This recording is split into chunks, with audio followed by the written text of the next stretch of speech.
surprise. C'est pas possible qu'ils viennent nous voir. Ma mère vient de Winnipeg.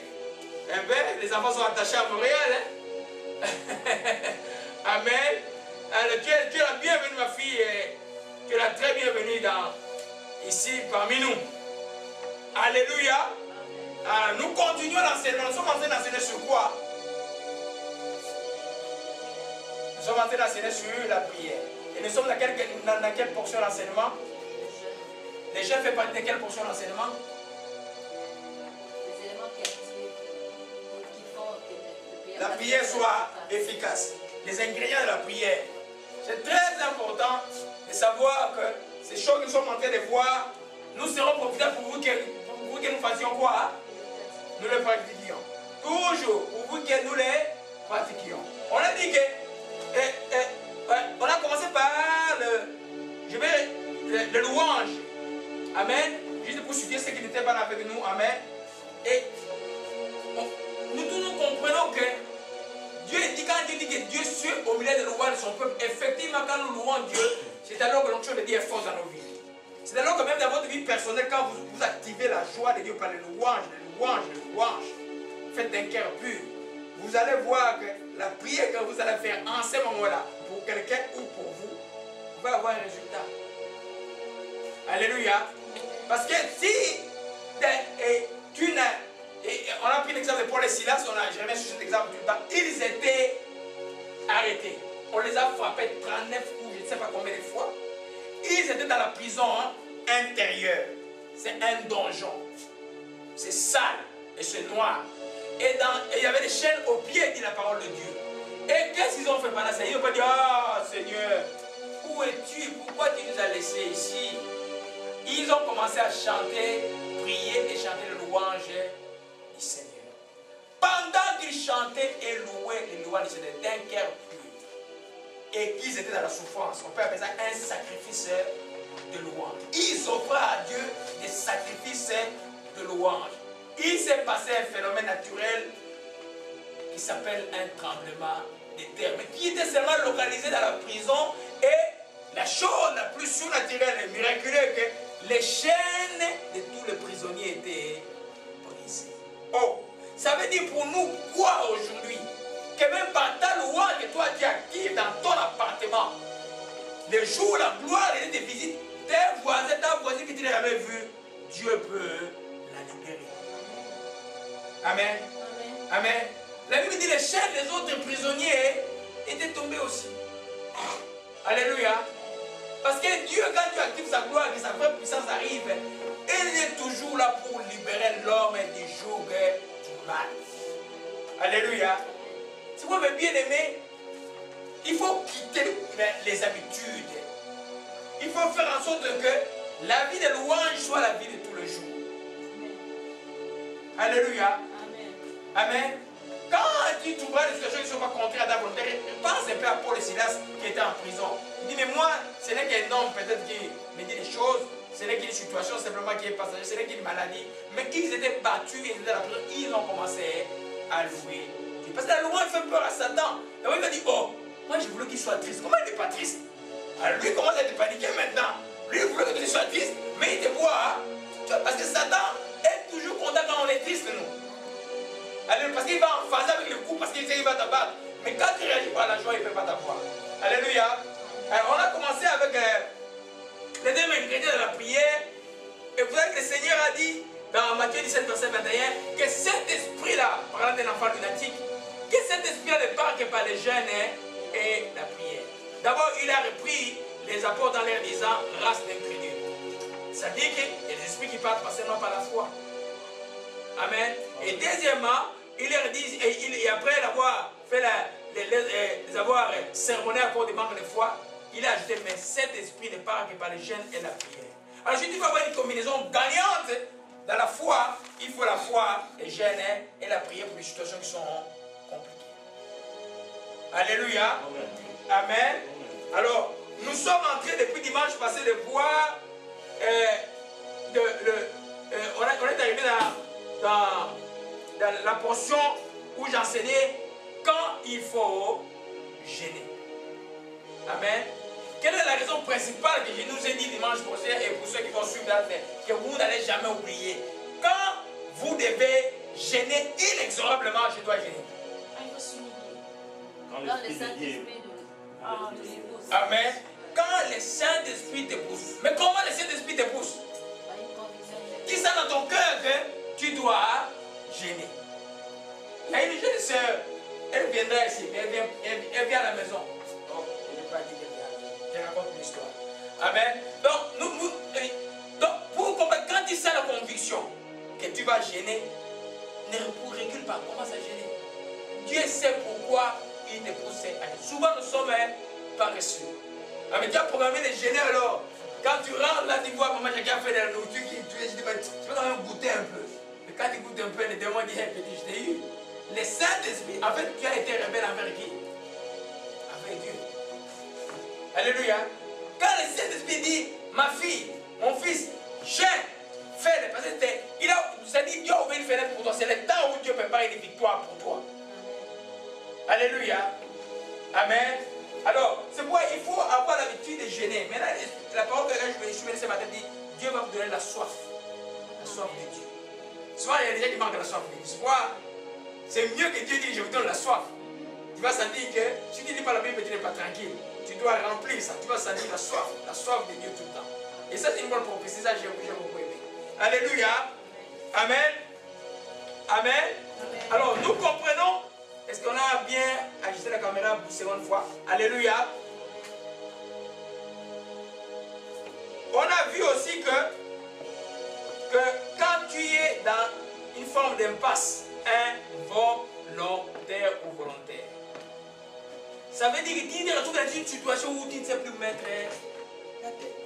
Les chemins que tu croyais être bons se retrouvent être un chemin obstrué. Tu ne vois plus dessus. Tu ne sais pas ce que tu dois faire. Enfin, c'est trois choses à voir ensemble. La première chose que tu peux faire à ce moment-là, tu commences à louer Dieu. La deuxième chose que tu peux faire à ce moment-là, c'est faire un jeûne. Surtout quand tu ne connais pas l'ennemi, que l'ennemi est inconnu. Mais là, si tu es confuse, tu vois seulement les résultats de l'ennemi dans ta vie. C'est-à-dire, tu vois l'obstruction, tu vois la récession, tu vois la calamité, tu vois les maladies, tu vois. Mais un mois, tu dis non, non, non, il y a quelque chose qui ne va pas dans ma vie. Il y a quelque chose qui ne va pas dans ma famille. Je fais quoi? Je vais faire un jeûne. Pour chercher la volonté de Dieu. Les jeûnes qui soient volontaires, c'est-à-dire que c'est toi l'homme qui dit je vais chercher mon Dieu. Si tu les fais de tout notre cœur, de tout ton cœur, comme on l'a dit à l'introduction, c'est Isaïe 58, et que tu t'humilies vraiment devant Dieu, tu pleures devant Dieu. Ne dis pas, que tu ne trompe pas de regarder toutes les fautes que tu as fait par le passé. Ou les jeûnes que tu as déjà fait par le passé, que tu as pleuré puis tu reviens sur la même faute. Cette fois que tu feras maintenant sera la bonne. Alléluia. Parce que Satan peut te dire non, non, toi là, même les jeunes là, Dieu ne va pas t'écouter. Tu as tellement fait beaucoup de choses. Vous savez que le cœur de Dieu, moi en tant qu'homme, je ne peux pas comprendre le cœur de Dieu. C'est que je dis que Dieu est, quand on dit sa miséricorde dure à toujours, ça veut dire quoi? C'est pas un français compliqué là. C'est-à-dire que quand tu arrives à toucher par la sincérité, par tes pleurs devant Dieu, à parler de ton problème, à confesser véritablement ton péché et te repentir sincèrement, à pleurer devant lui, Dieu aura pitié de toi. Alléluia. Amen. Je ne parle pas du pardon. Je vais revenir tout à l'heure parmi les fausses conceptions de gêne. On ne gêne pas pour que Dieu vous pardonne. Là, vous allez dire que Jésus n'a rien fait à la croix. Amen. Vous n'avez pas les choses que les Seigneur a enseignées la nuit là. On ne gêne pas pour le pardon. La seule chose que Dieu te pardonne, que tu sois sincère. Et que tu regrettes ton péché. Et puis tu promets à dire, le plus remettre les choses, Dieu va te pardonner. Sinon, il n'aurait pas dit de pardonner les autres 7 fois, 77 fois. Il n'aurait pas dit dans Matthieu 6, Seigneur, pardonne-moi comme je pardonne ceux qui m'ont offensé. Combien de fois tu peux être offensé dans la vie? Mais toute la vie. Alors n'est pas honte de venir devant Dieu, demander pardon. On va revenir sur ça après. Ça, j'ai utilisé ça comme les fausses conceptions sur les gènes, les fausses raisons de gêner. Alléluia. Amen. Amen. Amen. Amen. Donc, quand vous êtes dans une impasse, mes bien-aimés, volontaire ou involontaire, il faut chercher à gêner. Alléluia. Amen. Nous connaissons l'histoire d'Esther. Enfin, prenons un peu la Bible, votre parole dans Esther. La parole du Dieu dans Esther, chapitre 4. Qui peut me lire juste le verset verset. J'ai déjà enseigné sur ça, je reviens juste pour fixer ce qui n'était pas avec nous. Alléluia. Esther chapitre 4 verset 16.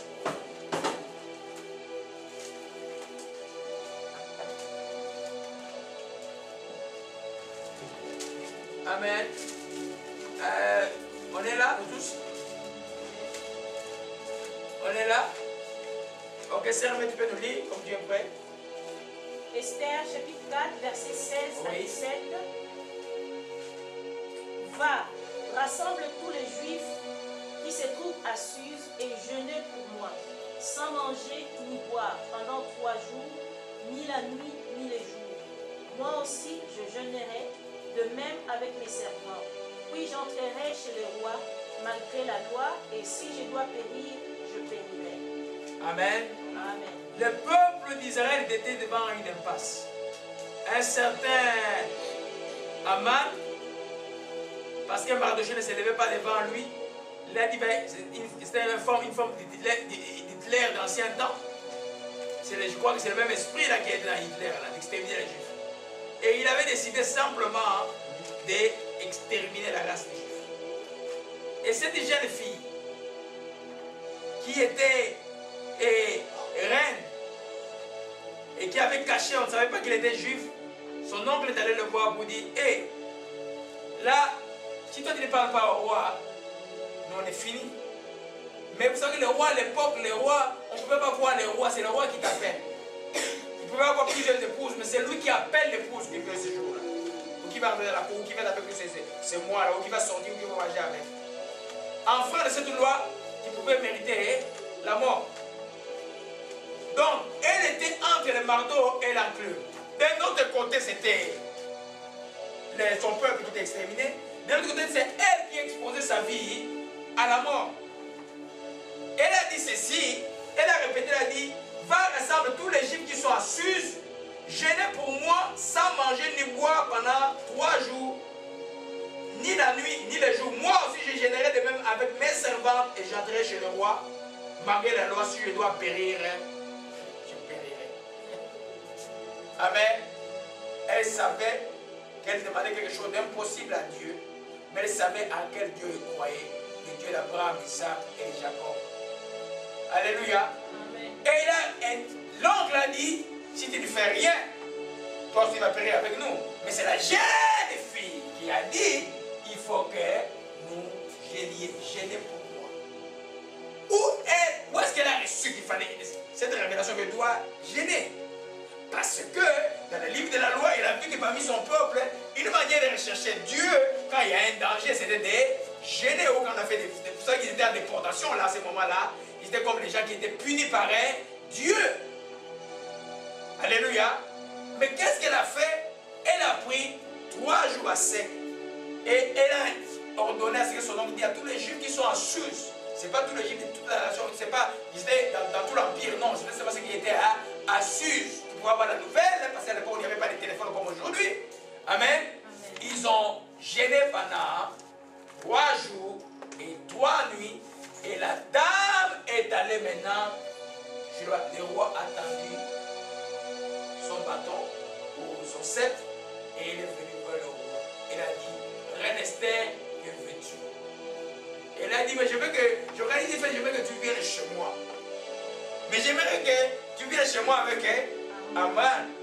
Et puis quand elle est arrivée, le roi, Dieu a toujours demandé au roi, dit, demande tout ce que tu veux. Le roi de l'époque était, c'est comme ça qu'ils ont tué un prophète. Demande tout ce que tu veux, je vais te les donner. Ne plus que la moitié du royaume. Et puis, il a dit, moi je veux que Aman soit pendu. Ce que les gens avaient prévu contre l'Égypte s'est retourné contre ces gens-là.